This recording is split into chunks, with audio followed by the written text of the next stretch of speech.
माननीय अध्यक्ष जी, विपक्ष ने जो संकल्प लिया है उसकी सराहना करता हूं। उनके भाषण के एक एक बात से मेरा और देश का विश्वास पक्का हो गया है कि इन्होंने लंबे अरसे तक वहां रहने का संकल्प ले लिया।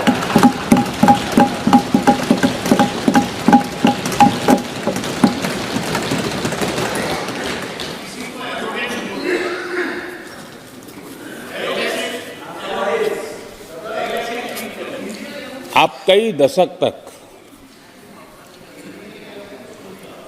जैसे यहां बैठे थे वैसे ही कई दशक तक वहां बैठने का आपका संकल्प, और जनता जनार्दन तो ईश्वर का रूप होती है, और आप लोग जिस प्रकार से इन दिनों मेहनत कर रहे हैं, मैं पक्का मानता हूं कि ईश्वर रूपी जनता जनार्दन आपको जरूर आशीर्वाद देगी और आप जिस ऊंचाई पे हैं उससे भी अधिक ऊंचाई पर जरूर पहुंचेंगे और अगले चुनाव में दर्शक दिशा में दिखेंगे।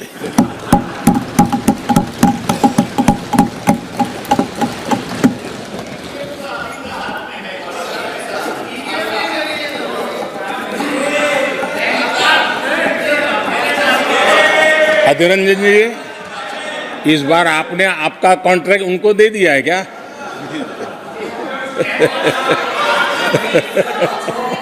ये हमारे गीता में बोलते हैं कि अहंकारम बलम दर्पम। आपने इन्हीं चीजों को पचाया है। सर बोलने दो ना सर।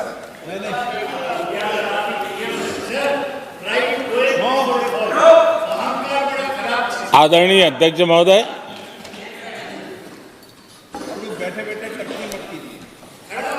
मैं देख रहा हूं कि आप में से बहुत लोग चुनाव लड़ने का हौसला भी खो चुके हैं, और मैंने सुना है बहुत लोग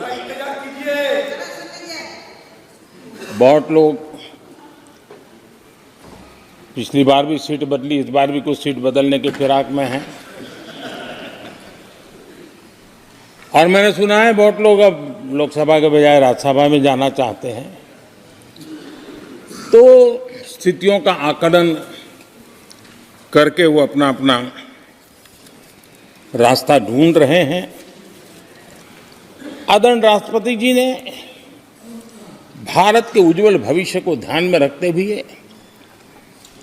4 मजबूत स्तंभों पर हम सबका ध्यान केंद्रित किया है,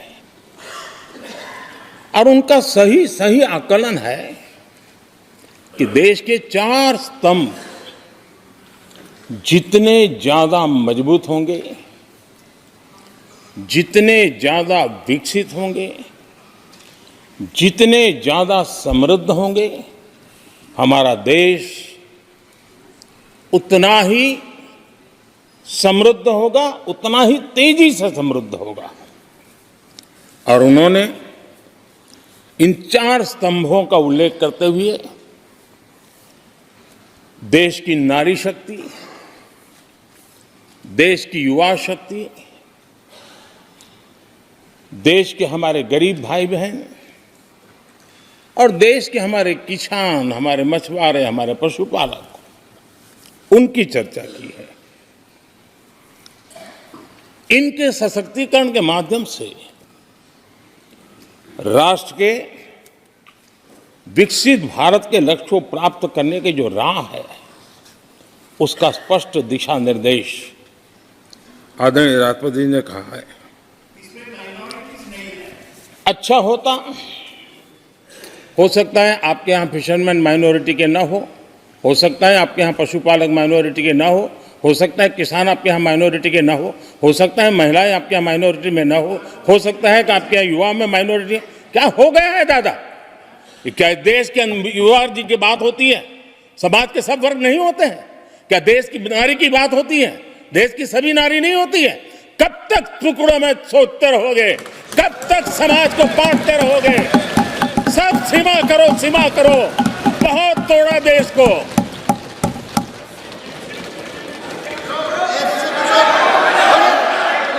आदरणीय अध्यक्ष जी, अच्छा होता कि जाते जाते तो कम से कम इस चर्चा के दरमियान कुछ सकारात्मक बातें होती, कुछ सकारात्मक सुझाव आते। लेकिन हर बार की तरह आप सब साथियों ने देश को बहुत निराश किया, क्योंकि आपकी सोच की मर्यादा देश समझ पा रहा है। और उसको बार बार दर्द होता है कि ये दशा है इनकी सोचने की मर्यादा इतनी है। आदरणीय अध्यक्ष जी, नेता तो बदल गए, लेकिन टेप रिकॉर्डर वही बज रही है, वही बातें, कोई नई बात आती नहीं, और पुरानी ढपली और पुराना राग वही चलता रहता है आपका। चुनाव का वर्ष था, थोड़ी मेहनत करते, कुछ नया निकाल करके लाते, जनता को जरा संदेश दे पाते, उसमें भी फेल गए आप। चलिए, ये भी मैं सिखाता हूं। आदरणीय अध्यक्ष जी, आज विपक्ष की जो हालत होगी ना, इसकी सबसे दोषी कांग्रेस पार्टी है।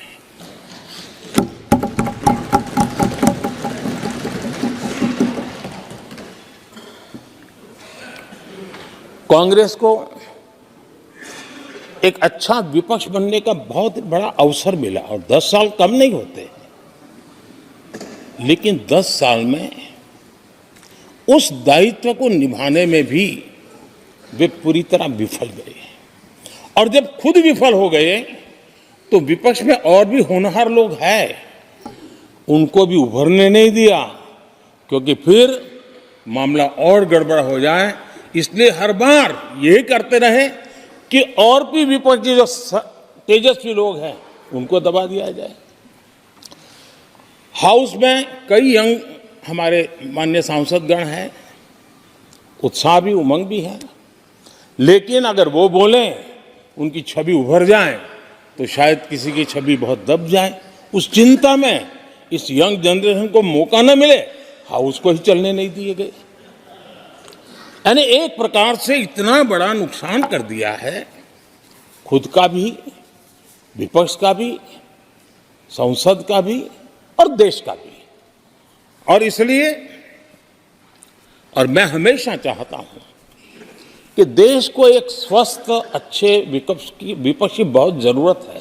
प्रधानमंत्री जी, बात चाहिए ना, प्रेसिडेंशियल आते तो बात कीजिए ना। अब प्रेसिडेंशियल देश ने जितना परिवारवाद का खामियाजा उठाया है, और उसका खामियाजा खुद कांग्रेस ने भी उठाया है। अब अधीर बाबू की हालत हम देख रहे हैं, वरना ये समय था संसद में रहने का, लेकिन परिवारवाद की सेवा तो करनी पड़ती है।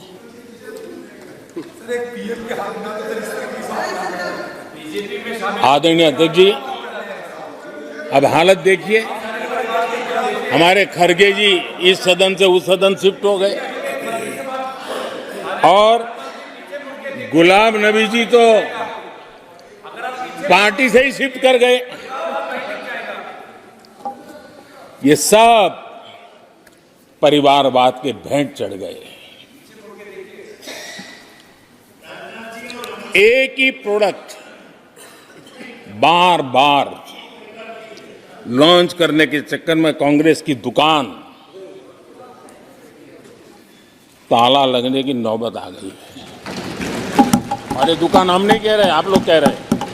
आप लोग कहते हैं दुकान खोली है, सब जगह पे बोलते हैं, दुकान को ताला लगने की बात आई। नवरत्न की दुकान बंद करने की ऐलान हो रहे हैं।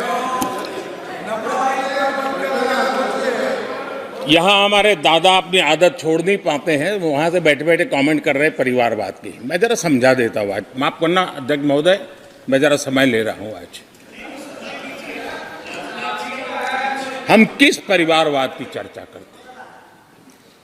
अगर किसी परिवार में अपने बलबूते पर जन समर्थन से एक से अधिक अनेक लोग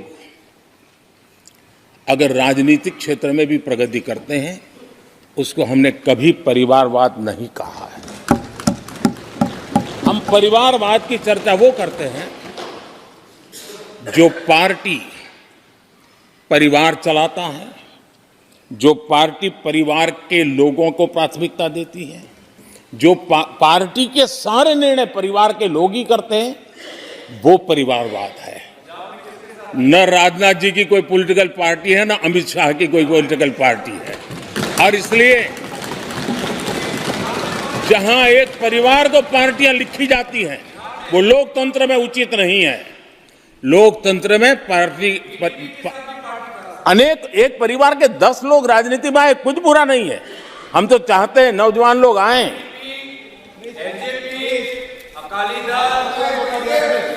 हम भी चाहते हैं ये इसकी चर्चा करिए। हमारे साथ, आपके साथ मेरा विषय नहीं है। देश के लोकतंत्र के लिए परिवारवादी राजनीति, पारिवारिक पार्टियों की राजनीति, ये हम सबकी चिंता का विषय होना चाहिए।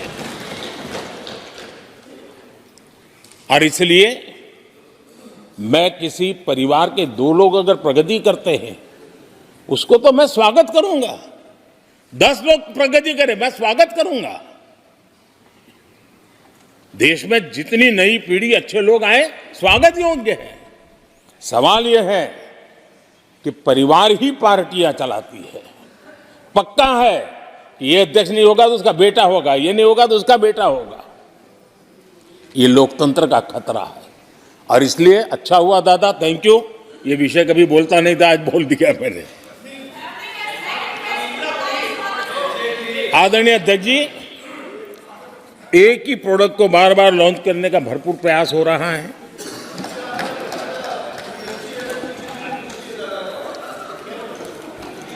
आदरणीय अध्यक्ष जी, कांग्रेस एक परिवार में उलझ गई है। देश के करोड़ों परिवार की आकांक्षाएं और उपलब्धियां वो देख पा ही नहीं रहे, देख सकते नहीं, अपने परिवार के बाहर देखने की तैयारी नहीं है। और कांग्रेस में एक कैंसिल कल्चर डेवलप हुआ है। कुछ भी है कैंसिल, कुछ भी है कैंसिल। ये एक ऐसे कैंसिल कल्चर में कांग्रेस फंस गई है। अगर हम कहते हैं मेक इन इंडिया तो कांग्रेस कहती है कैंसिल। हम कहते हैं आत्मनिर्भर भारत, कांग्रेस कहती है कैंसिल। हम कहते हैं वोकल फॉर लोकल, कांग्रेस कहती है कैंसिल।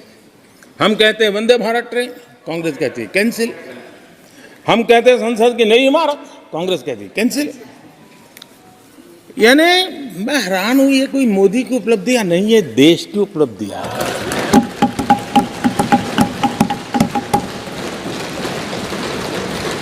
इतनी नफरत कब तक पाले रखोगे? और उसके कारण देश की सफलताएं, देश के अचीवमेंट, उसको भी कैंसिल करके आप बैठ गए हो।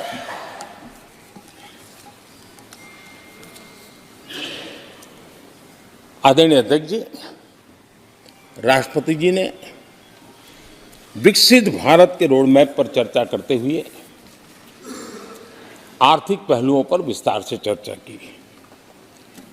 अर्थव्यवस्था के मूलभूत जो आधार है उसके की बारीकी से चर्चा की और भारत की मजबूत अर्थव्यवस्था को आज पूरी दुनिया सराह रही है। पूरी दुनिया उससे प्रभावित है। और जब विश्व संकट से गुजर रहा है तब तो उनको और ज्यादा अच्छा लगता है। G20 समिट के अंदर सारे देश ने देखा है कि पूरा विश्व भारत के लिए क्या सोचता है, क्या कहता है, क्या आशा करता है।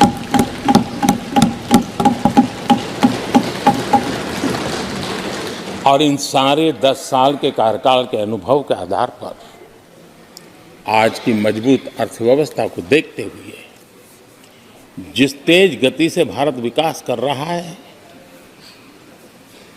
उसकी बारीकियों को जानते हुए मैं विश्वास से कहता हूं, और इसीलिए मैंने कहा है कि हमारे तीसरे टर्म में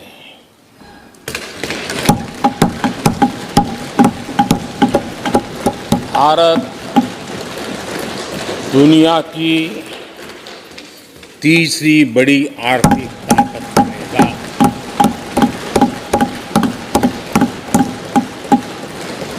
और ये मोदी की गारंटी है।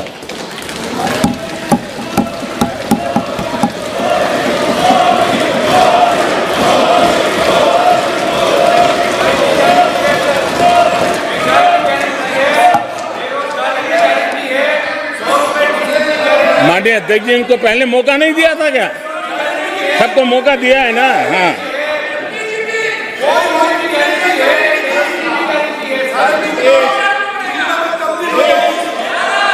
आदरणीय अध्यक्ष जी,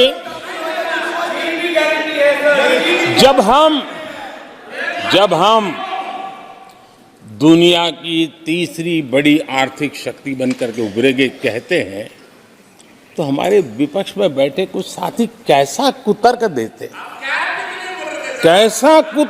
हैं। वो कहते हैं इसमें क्या है, ये तो अपने आप हो जाएगा। क्या कमाल है आप लोगों की।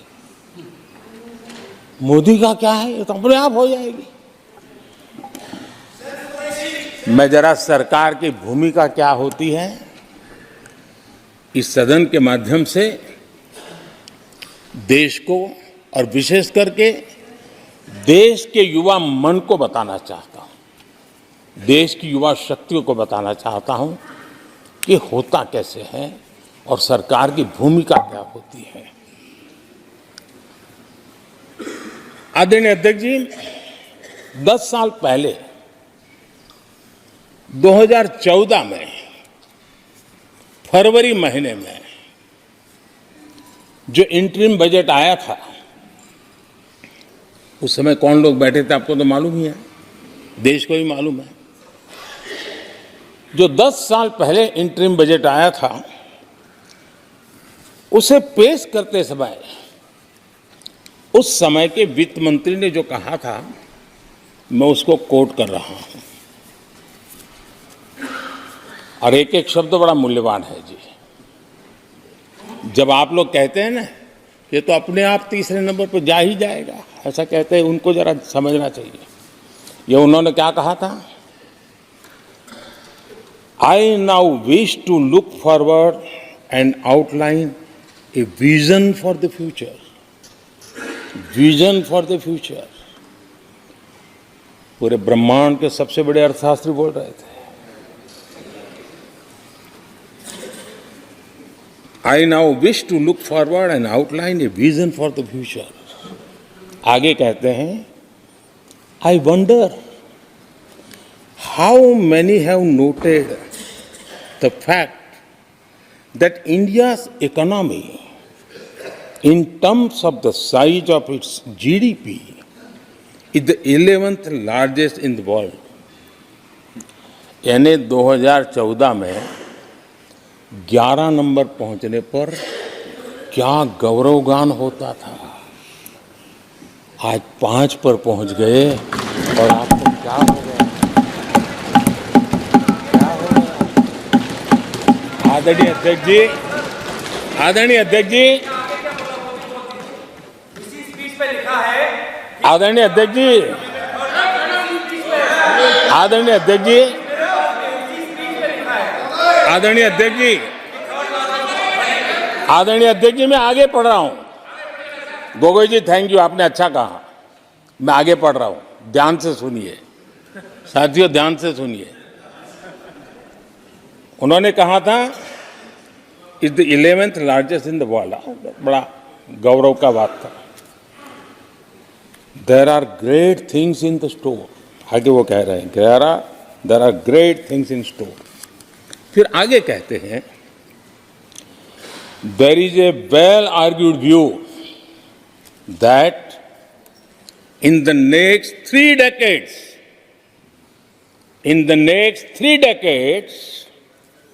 India's nominal GDP will take the country to the 3rd rank after the US and China. उस समय ये ब्रह्मांड के बड़े अर्थशास्त्री कह रहे थे कि तीसरे नंबर पर 30 साल में हम पहुंच जाएंगे। 30 साल। और फिर कहा था ये मेरा विजन जो मैं मनमोहन सिंह नहीं थे उस वक्त, मनमोहन सिंह नहीं थे। बहुत लोग हैं जो ये ख्यालों में रहते हैं वो ब्रह्मांड के सबसे बड़ी अर्थशास्त्री है। ये लोग 2014 में कह रहे हैं और विजन क्या देखते हैं 2044 यानी 2044 तक तीसरी अर्थव्यवस्था की बात। ये इनकी सोच, ये इनकी मर्यादा, सपना भी देखने का सामर्थ्य खो चुके थे लोग। संकल्प तो दूर की बात थी। 30 साल का इंतजार करने के लिए मेरे देश की युवा पीढ़ी को कह कर गए थे, लेकिन हम आज आपके सामने विश्वास से खड़े हैं, इस पवित्र सदन में खड़े हैं और मैं आपको विश्वास दिलाता हूं कि 30 साल हम नहीं लगने देंगे। ये मोदी की गारंटी है। मेरे तीसरे कार्यकाल में देश दुनिया की तीसरी आर्थिक शक्ति बन जाए।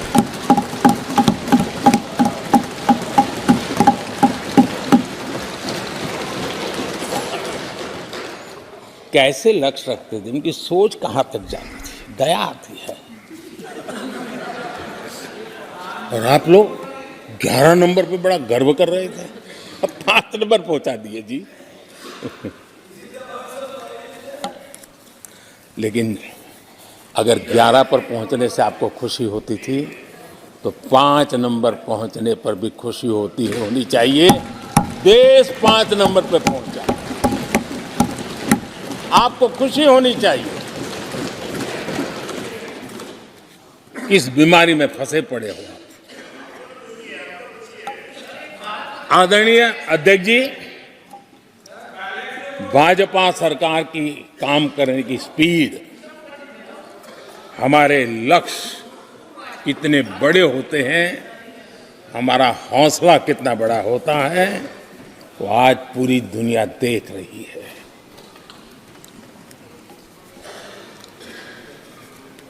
और आदरणीय अध्यक्ष जी, एक कहावत है हमारे उत्तर प्रदेश में, खास ये कहावत कही जाती है, 9 दिन चले 2.5 कोस।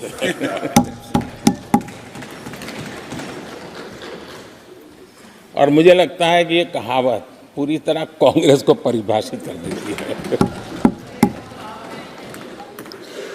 ये कांग्रेस की सुस्त रफ्तार, कांग्रेस की सुस्त रफ्तार का कोई मुकाबला नहीं। आज देश में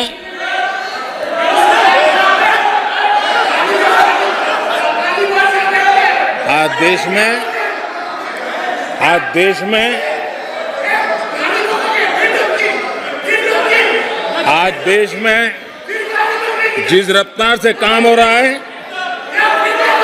कांग्रेस सरकार इस रफ्तार की कल्पना भी नहीं कर सकती। आदरणीय अध्यक्ष जी, शहरी गरीबों के लिए हमने गरीबों के लिए 400 हमने गरीबों के लिए, आदरणीय अध्यक्ष जी, हमने गरीबों के लिए 4 करोड़ घर बनाए।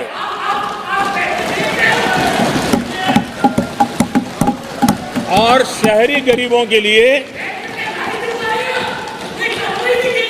80 लाख पक्के मकान शहरी गरीबों के लिए बने।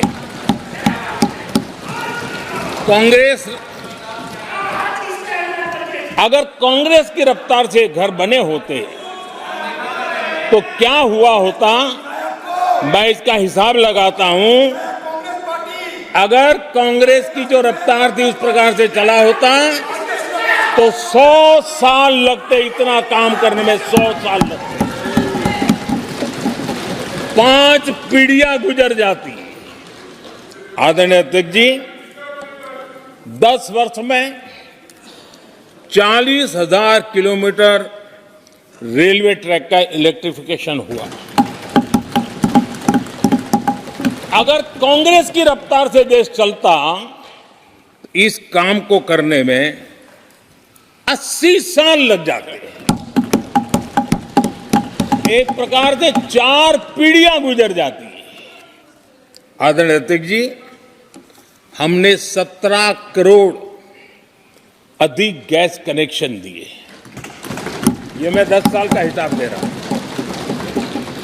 अगर कांग्रेस की चाल से चलते तो ये कनेक्शन देने में और 60 साल लग जाते।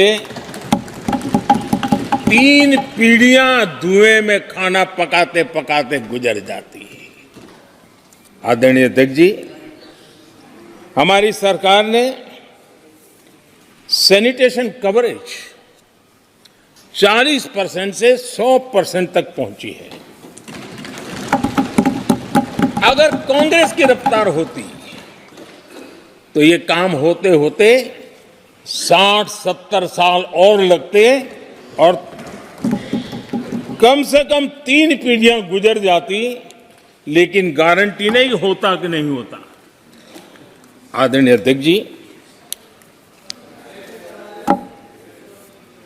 कांग्रेस की जो मानसिकता है, जिसका देश को बहुत नुकसान हुआ है, कांग्रेस ने देश के सामर्थ्य पर कभी भी विश्वास नहीं किया। वे अपने आप को शासक मानते रहे और जनता जनार्दन को हमेशा कमतर आंकते गए, छोटा आंकते गए। आदरणीय अध्यक्ष जी, देश के नागरिकों के लिए कैसा सोचते थे, मैं जानता हूं। मैं नाम बोलते ही उनको जरा चुभन होगी, लेकिन 15 अगस्त लाल किले से प्रधानमंत्री नेहरू ने जो कहा था वो मैं जरा पढ़ता हूं। लाल किले से भारत के प्रथम प्रधानमंत्री ने जो कहा था वो पढ़ रहा हूं, नेहरू जी ने। उन्होंने कहा था, हिंदुस्तान में काफी मेहनत करने की आदत आम तौर से नहीं है। हम इतना काम नहीं करते जितना कि यूरोप वाले या जापान वाले या चीन वाले या रूस वाले या अमेरिका वाले करते हैं। ये नेहरू जी लाल किले से बोल रहे हैं। गलती क्या है? यह न समझिए, यह न समझिए कि यह न समझिए कि वह कौमें, ये न समझिए कि वह कौमें कोई जादू से खुशहाल हो गई। वो मेहनत से हुई है और अक्ल से हुई है। ये उनको सर्टिफिकेट दे रहे हैं, भारत के लोगों को नीचा दिखा रहे हैं। यानी यानी नेहरू जी की भारतीयों के प्रति सोच थी कि भारतीय आलसी है। नेहरू जी की भारतीयों के लिए सोच थी कि भारतीय कम अक्ल के लोग होते हैं। और आदरणीय अध्यक्ष जी, इंदिरा जी की सोच भी उससे ज्यादा अलग नहीं थी। इंदिरा जी ने जो लाल किले से 15 अगस्त को कहा था, लाल किले से 15 अगस्त को इंदिरा जी ने कहा था, दुर्भाग्यवश हमारी आदत ये है कि जब कोई शुभ काम पूरा होने को होता है तो हम आत्मतुष्टि की भावना से ग्रस्त हो जाते हैं, और जब कोई कठिनाई आ जाती है तो हम ना उम्मीद हो जाते हैं। कभी कभी तो ऐसा लगने लगता है कि पूरे राष्ट्र ने ही पराजय भावना को अपना लिया है। आज कांग्रेस के लोगों को देख करके लगता है कि इंदिरा जी भले देश के लोगों का आकलन सही न कर पाए, लेकिन कांग्रेस का एकदम सटीक आकलन उन्होंने किया।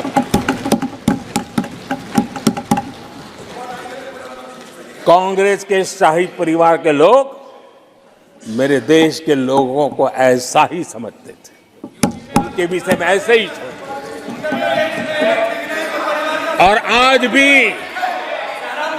भी वही सोच देखने को मिलती है। माननीय अध्यक्ष जी,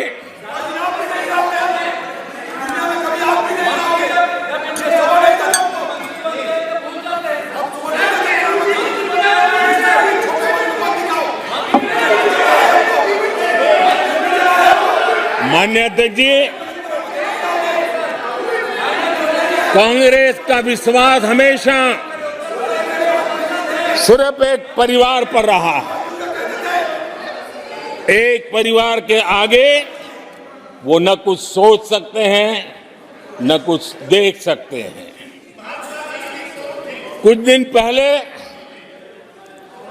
भानुमति का कुनबा जोड़ा,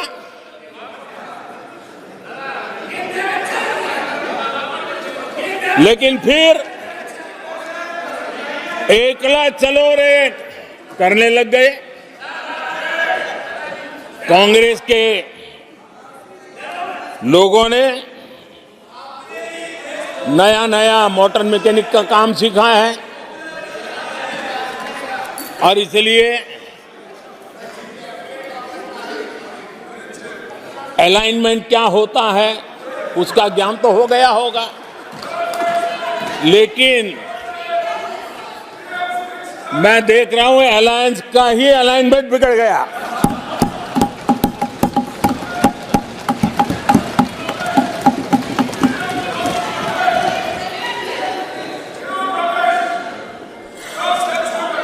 इनको अपने इस कुनबे में अगर एक दूसरे पर विश्वास नहीं है तो ये लोग देश पर विश्वास कैसे करेंगे। आदरणीय अध्यक्ष जी, हमें देश के सामर्थ्य पर भरोसा है, हमें लोगों की शक्ति पर भरोसा है। आदरणीय अध्यक्ष जी, देश की जनता ने हमें जब पहली बार सेवा करने का अवसर दिया तो हमने पहले कार्यकाल में यूपीए के समय के जो गड्ढे थे वो गड्ढे भरने में हमारा काफी समय और शक्ति लगी। हम पहले कार्यकाल में वो गड्ढे भरते रहे। हमने दूसरे कार्यकाल में नए भारत की नींव रखी और तीसरे कार्यकाल में हम विकसित भारत को निर्माण को नई गति देंगे। आदरणीय अध्यक्ष जी, पहले कार्यकाल में हमने स्वच्छ भारत, उज्ज्वला,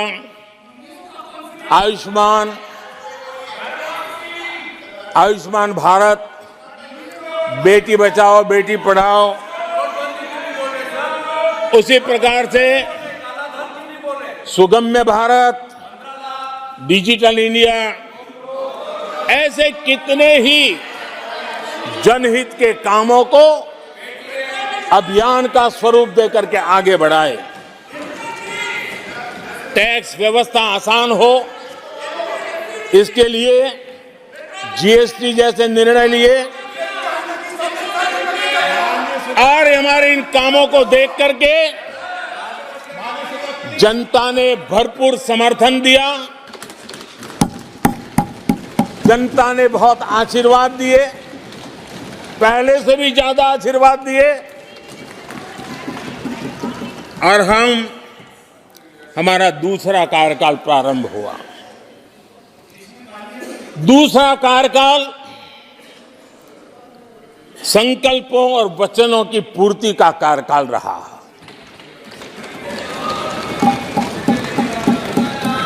जिन उपलब्धियों का देश लंबे समय से इंतजार कर रहा था, वो सारे काम हमने दूसरे कार्यकाल में पूरे होते देखे। हम सब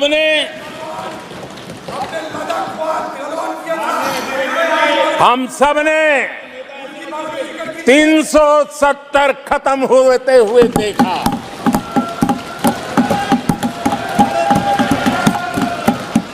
इन्हीं माननीय सांसदों के आंखों के सामने और उनके वोट की ताकत से 370 गया।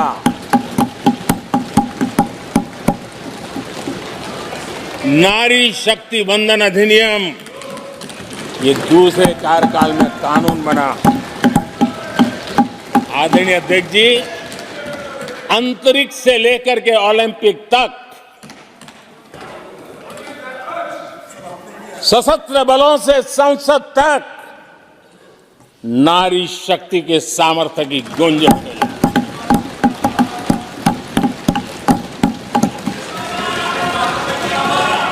ये नारी शक्ति के सशक्तिकरण को आज देश ने देखा है। आदरणीय अध्यक्ष जी, उत्तर से दक्षिण तक, पूरब से पश्चिम तक लोगों ने दशकों से अटकी भटकी लटकी योजनाओं को समयबद्ध तरीके से पूरे होते हुए देखे। आदरणीय अध्यक्ष जी,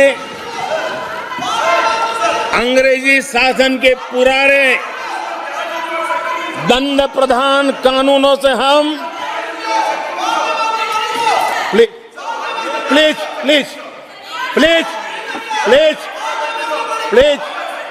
माननीय सदस्यगण, सदन के नेता बोल रहे हैं, आपको प्लीज आप समझाइए। सदन के नेता बोल रहे हैं, आपको मैंने सबको पर्याप्त समय पर्याप्त अवसर दिया था।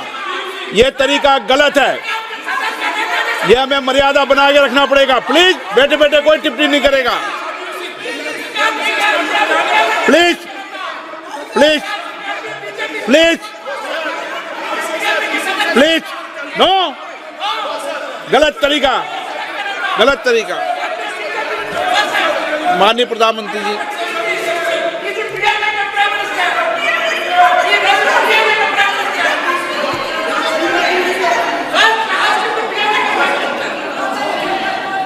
ये तरीका है क्या आपका?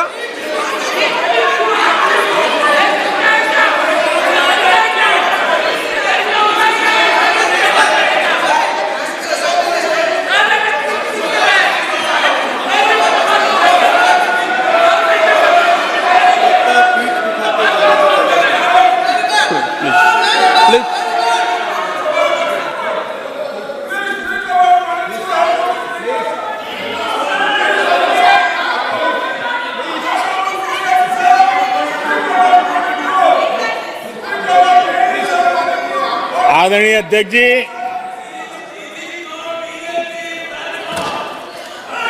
अंग्रेजी शासन के पुराने कानून जो दंड प्रधान थे, उन दंड प्रधानों से के कानूनों से हट करके हमने न्याय संहिता तक प्रगति की।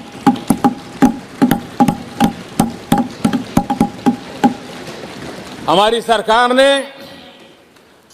सैकड़ों ऐसे कानूनों को समाप्त किया जो अप्रासंगिक हो गए थे। सरकार ने 40,000 से ज्यादा कंप्लायंसेस खत्म कर दिए। आदरणीय अध्यक्ष जी, भारत ने अमृत भारत और नमो भारत ट्रेनों से भविष्य की उन्नति के सपने देखे।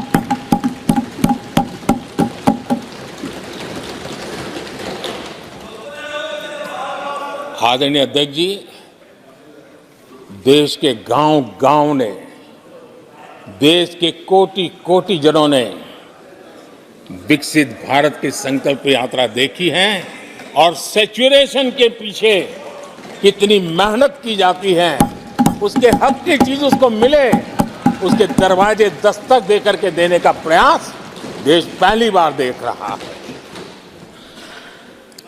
आदरणीय अध्यक्ष जी, भगवान राम, आदरणीय अध्यक्ष जी, भगवान राम न सिर्फ अपने घर लौटे, बल्कि एक ऐसे मंदिर का निर्माण हुआ जो भारत की महान सांस्कृतिक परंपरा को नई ऊर्जा देता रहेगा। और आदरणीय अध्यक्ष जी, अब हमारी सरकार का तीसरा कार्यकाल भी बहुत दूर नहीं है। ज्यादा से ज्यादा 100-125 दिन बाकी है। और अब की बार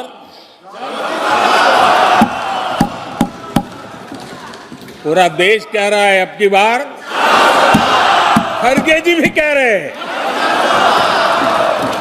लेकिन अध्यक्ष जी, मैं आमतौर पर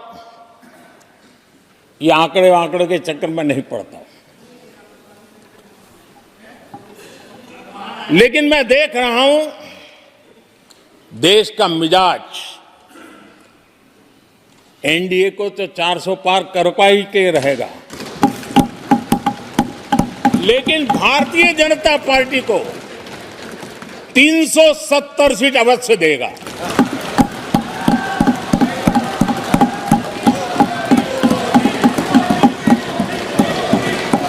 बीजेपी को 370 सीट और एनडीए को 400 पार।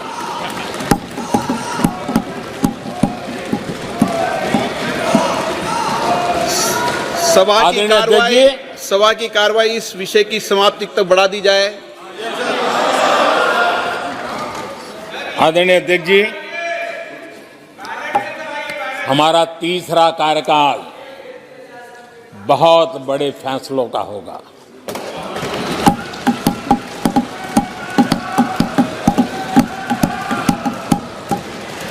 मैंने लाल किले से कहा था और राम मंदिर प्राण प्रतिष्ठा के समय भी मैंने उसको दोहराया था। मैंने कहा था देश को, आदरणीय अध्यक्ष जी, यहां महंगाई को लेकर के काफी कुछ बातें की गई है। मैं जरूर चाहूंगा कि देश के सामने कुछ सच्चाइयां आनी चाहिए। इतिहास गवाह है, जब भी कांग्रेस आती है महंगाई लाती है।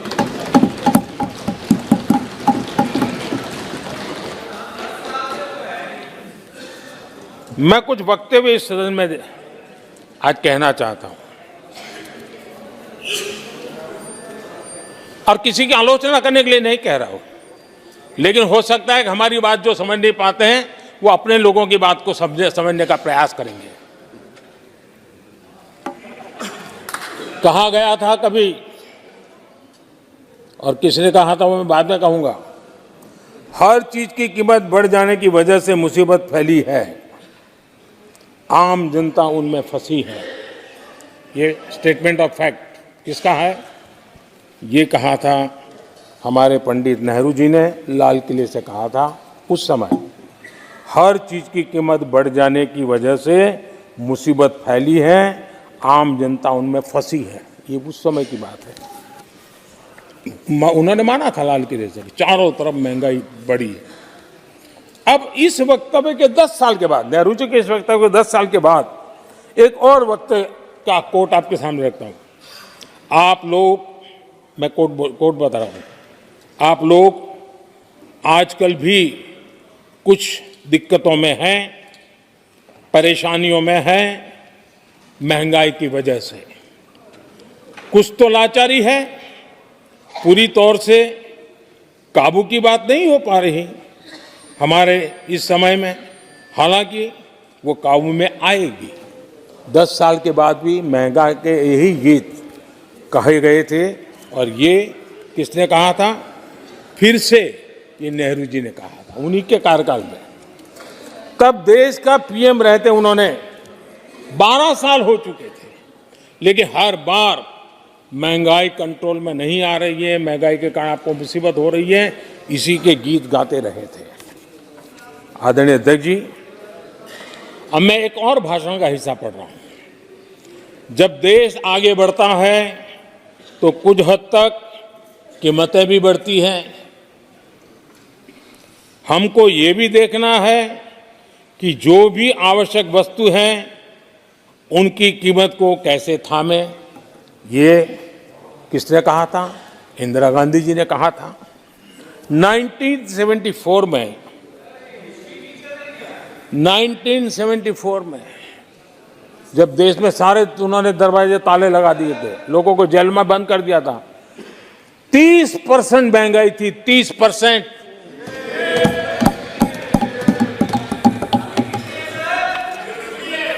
आदरणीय अध्यक्ष जी,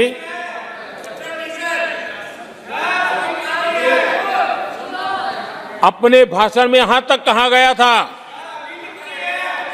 क्या कहा था? आप चौंक जाएंगे। उन्होंने कहा था अगर जमीन न हो, यानी कुछ पैदावार के लिए जमीन न हो, तो अपने गमले और कनस्तर में सब्जी उगा लें। ये ऐसी सलाहें उच्च पद पर बैठे हुए लोग दिया करते थे। जब देश में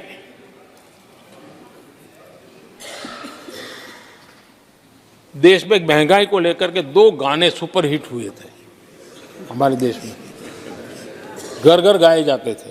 एक महंगाई मार गई और दूसरा महंगाई डायन खाए जा, डायन खाए जाता है। और ये दोनों गाने कांग्रेस के शासनकाल में आए। आदरणीय अध्यक्ष जी, यूपीए के शासनकाल में महंगाई डबल डिजिट में थी, डबल डिजिट में महंगाई थी, इसको नकार नहीं सकते हैं। और यूपी का सरकार का तर्क क्या था जी? असंवेदनशीलता। ये कहा गया था कि महंगी आइसक्रीम खा सकते हो तो महंगाई का रोना क्यों रो रहे हो, ये कहा गया था। ये कहा गया था। जब भी कांग्रेस आई है उसने महंगाई को ही मजबूत किया है। आदरणीय अध्यक्ष जी, हमारी सरकार ने महंगाई को लगातार नियंत्रण में रखा है। दो युद्ध के बावजूद और 100 साल में आए सबसे बड़े संकट के बावजूद महंगाई नियंत्रण में है और हम कर पाए हैं।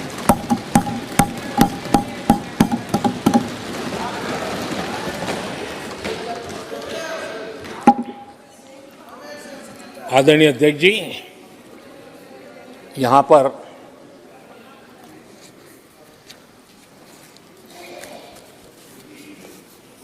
बहुत गुस्सा व्यक्त किया गया। जितना हो सका उतने कठोर शब्द में गुस्सा व्यक्त किया गया। उनका दर्द मैं समझता हूं, उनकी मुसीबत और ये गुस्सा मैं समझता हूं, क्योंकि तीर निशाने पर लगा है।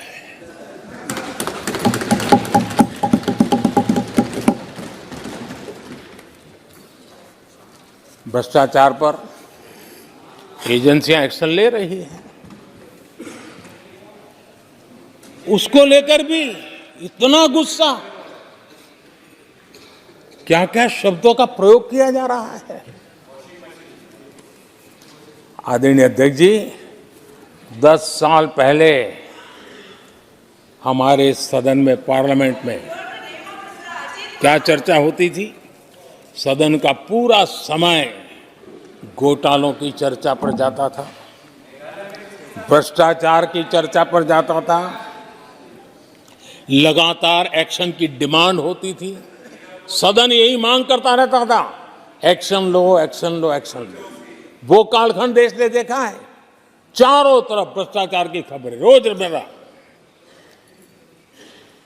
और आज जब भ्रष्टाचारियों पर एक्शन लिया जा रहा है तो लोग उनका समर्थन में हंगामा करते हैं। आदरणीय अध्यक्ष जी, इनके समय में एजेंसियों का सिर्फ और सिर्फ राजनीतिक उपयोग के लिए उपयोग किया जाता था, बाकी उनको कोई काम करने नहीं दिया जाता था। अब आप देखिए उनके कालखंड में क्या हुआ। पीएमएलए एक्ट के तहत हमने पहले के मुकाबले 2 गुने से अधिक केस दर्ज किए। कांग्रेस के समय में ईडी ने 5,000 करोड़ रुपए की संपत्ति जब्त की। हमारे कार्यकाल में ईडी ने 1 लाख करोड़ रुपए की संपत्ति, देश का लूटा हुआ माल देना ही पड़ेगा। और जिनका इतना सारा माल पकड़ा जाता हो, नोटों के ढेर पकड़े जाते हो। और अधीर बाबू तो बंगाल से आते हैं, देखे हैं नोटों के ढेर उन्होंने। तो किस किस के घर में से पकड़े जाते, किस किस राज्यों में पकड़े जाते थे। ये देश ये नोटों के ढेर देख देख करके चौंक गया है। लेकिन अब जनता को आप मूर्ख नहीं बना सकते। जनता देख रही है कि किस प्रकार से यूपीए सरकार में जो भ्रष्टाचार की बातें होती थी, उसका टोटल 10-15 लाख करोड़ का रहा है। चर्चा होती थी। हमने लाखों करोड़ के घोटाले तो अटकाए, लेकिन उन सारे पैसों को गरीबों के काम लगा दिया, गरीबों के कल्याण के लिए। अब बिचौलियों के लिए गरीबों को लूटना बहुत मुश्किल हो गया है। Direct benefit transfer, Jan Dhan account, Aadhaar, mobile, उसकी ताकत हमने पहचानी है। 30 लाख करोड़ रुपए से ज्यादा रकम हमने लोगों के खाते में सीधी पहुंचाई। और अगर कांग्रेस के एक प्रधानमंत्री ने कहा था कि 1 रुपया भेजते हैं 15 पैसे पहुंचते हैं, अगर उस हिसाब से मैं देखूं तो हम जो 30 लाख भेजे हैं, अगर उनका जमाना होता तो कितना रुपया कहां चला जाता, इसका हिसाब लगाइए। 15% मुश्किल से लोगों के पास पहुंचता, बाकी सब कहां चला जाता। आदरणीय अध्यक्ष जी, हमने 10 करोड़ फर्जी नाम हटाए हैं। अभी लोग पूछते हैं पहले इतना आंकड़ा था, क्यों कम हुआ? आपने ऐसी व्यवस्था बनाई थी, जिस बेटी का जन्म नहीं हुआ, उसको आपके यहां से विधवा पेंशन जाते थे। और ऐसे सरकारी योजनाओं को मारने के जो रास्ते थे ना, 10 करोड़ फर्जी नाम बंद किए। ये जो परेशानी है ना इन चीजों की है, क्योंकि रोजमर्रा की काय उनकी बंद हो गई है। आदरणीय अध्यक्ष जी, हमने ये फर्जी नामों को हटाने से करीब करीब 3 लाख करोड़ रुपया फर्जी हाथों में जाने से बचाया, गलत हाथों में जाने से बचाया। देश के टैक्स पेयर का पाई पाई बचाना और सही काम में लगाना, इसके लिए हमने जीवन खपा रखे हैं। आदरणीय अध्यक्ष जी, सभी राजनीतिक दलों को भी सोचने की जरूरत है और समाज में भी जो लोग बैठे हैं उनको देखने की जरूरत है। आज देश का दुर्भाग्य है, पहले तो क्लासरूम में भी कोई अगर चोरी करता था, किसी की कॉपी करता था, तो वो भी 10 दिन तक अपना मुंह किसी को दिखाता नहीं था। आज जो भ्रष्टाचार के आरोप जिन पे सिद्ध हो चुके हैं, जो जेलों में समय निकाल करके पैरोल पर आए, आज वॉशिंग मशीन से भी बड़ा कंधे पे लेकर के महिमा मंडन कर रहे हैं ऐसे चोरों का सार्वजनिक जीवन में। कहां ले जाना चाहते हो देश को तुम? जो सजा हो चुकी है, मैं ये तो समझता हूं कि आरोप जो है उनके लिए तो आप सोच सकते हैं, लेकिन जो गुनाह सिद्ध हो चुका है, जो सजा काट चुके हैं, जो सजा काट रहे हैं, ऐसे लोगों का महिमा मंडन करते हो आप? कौन सा कल्चर और देश की अभावी पीढ़ी को क्या प्रेरणा देना चाहते हो आप? कौन से रास्ते और ऐसी कौन सी आपकी मजबूरी है?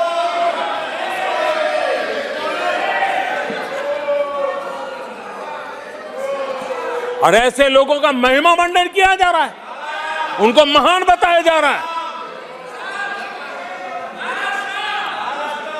जहां संविधान का राज है, जहां लोकतंत्र है, माननीय अध्यक्ष जी, ऐसी बातें लंबी नहीं चल सकती हैं। ये लोग लिख करके रखे हैं, ये जो महिमा मंडन का काम चल रहा है उनका, वो अपने ही खात्मे की चिट्ठी पे सिग्नेचर कर रहे हैं लोग।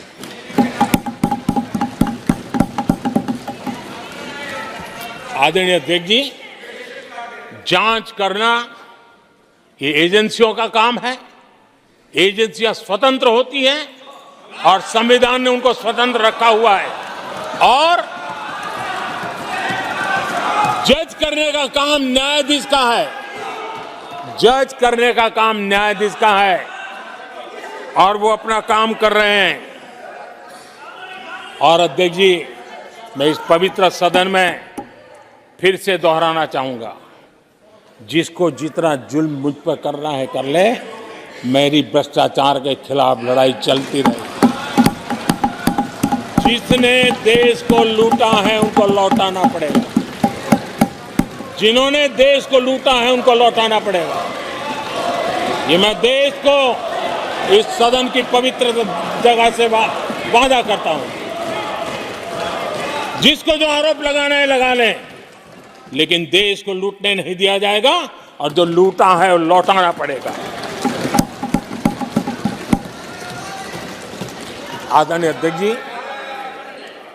देश सुरक्षा और शांति का एहसास कर रहा है। देश पिछले 10 वर्ष की तुलना में सुरक्षा के क्षेत्र में देश आज वाकई सशक्त हुआ है। आतंकवाद, नक्सलवाद एक छोटे दायरे में अब सिमटा हुआ है।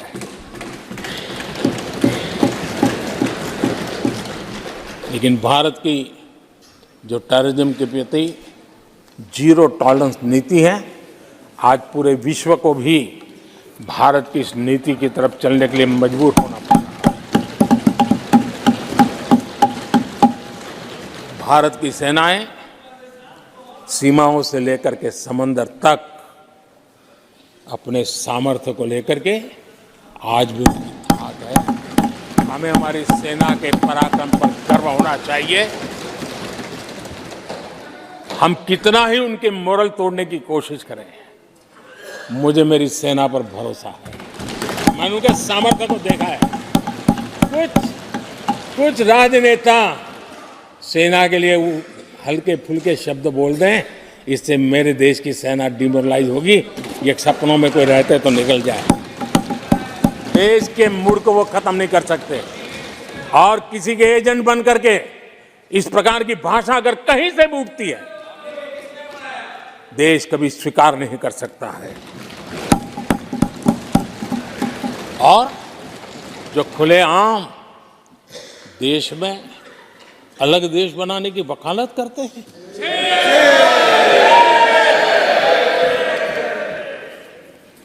जोड़ने की बातें छोड़ो, तोड़ने की कोशिश करी जा रही। आपके अंदर क्या पड़ा हुआ है? क्या इतने टुकड़े करके अभी भी आपके मन को समाधान नहीं हुआ है? देश के इतने टुकड़े कर चुके हो आप, और टुकड़े करना चाहते हो? कब तक करते रहोगे? आदरणीय अध्यक्ष जी, इसी सदन में अगर कश्मीर की बात होती थी तो हमेशा चिंता का स्वर निकलता था, छिटाकशी होती थी, आरोप प्रत्यारोप होते थे। आज जम्मू कश्मीर में अभूतपूर्व विकास की चर्चा हो रही है और गर्व के साथ हो रही है। पर्यटन लगातार बढ़ रहा है। G20 समिट होती है वहां, पूरा विश्व आज उसकी सराहना करता है। आर्टिकल 370 को लेकर के कैसा हुआ बना के रखा था। कश्मीर के लोगों ने जिस प्रकार से उसको गले लगाया है, कश्मीरी जनता ने जिस प्रकार से गले लगाया है, और आखिर के ये समस्या किसकी देन थी? किसने देश के माथे पर मारा था? किसने भारत के संविधान के अंदर इस प्रकार की दरार करके रखी हुई थी? आदरणीय अध्यक्ष जी, अगर नेहरू जी का नाम लेते हैं तो उनको बुरा लगता है, लेकिन कश्मीर को जो समस्याएं झेलनी पड़ी उसके मूल में उनकी ये सोच थी, और उसी का परिणाम है देश को भुगतना पड़ा। जम्मू कश्मीर के लोगों को, देश के लोगों को नेहरू जी की गलतियों का बहुत बड़ी कीमत चुकानी पड़ी है। आदरणीय अध्यक्ष जी,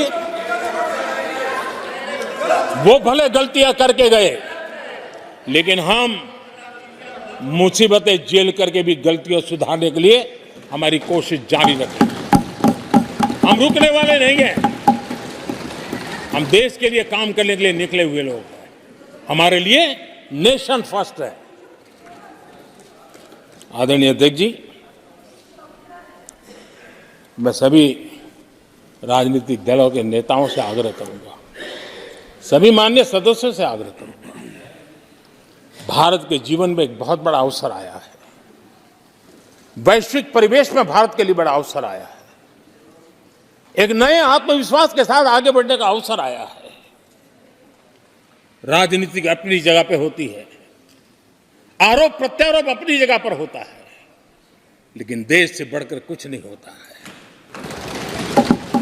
और इसलिए आइए मैं निमंत्रण देता हूं आपको, कंधे से कंधा मिलाकर के हम देश के निर्माण के लिए आगे बढ़े। राजनीति में किसी भी जगह पर रहते हुए भी राष्ट्र निर्माण में आगे बढ़ने में कोई रुकावट नहीं आती। अब इस राह को मत छोड़िए। मैं आपका साथ मांग रहा हूं, मां भारती के कल्याण के लिए साथ मांग रहा हूं। मैं विश्व के अंदर जो अवसर आया है उस अवसर को बुलाने के लिए आपका साथ मांगता हूं। मैं आपका सहयोग चाहता हूं 140 करोड़ देशवासियों की जिंदगी को और समृद्ध बनाने के लिए और सुखी बनाने के लिए।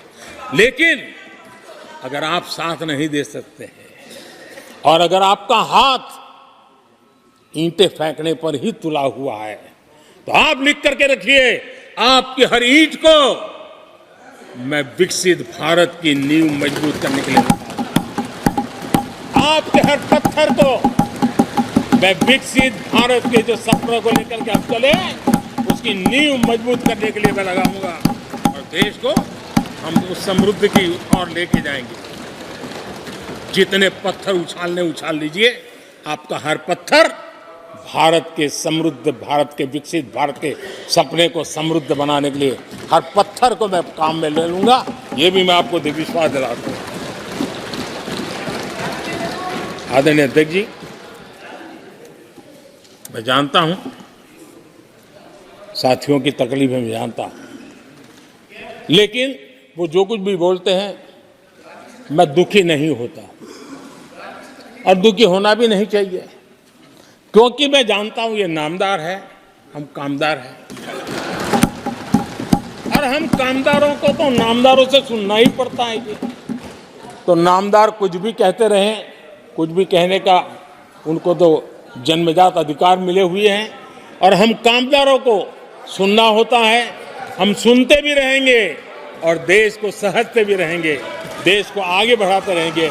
आदरणीय अध्यक्ष जी, आपने मुझे इस पवित्र सदन में आदरणीय राष्ट्रपति जी के उद्बोधन को समर्थन करने के लिए बोलने का अवसर दिया। मैं आदरणीय राष्ट्रपति जी के इस उद्बोधन को समर्थन देते हुए, धन्यवाद प्रस्ताव पर आभार व्यक्त करते हुए मेरी वाणी को विराम देता हूं।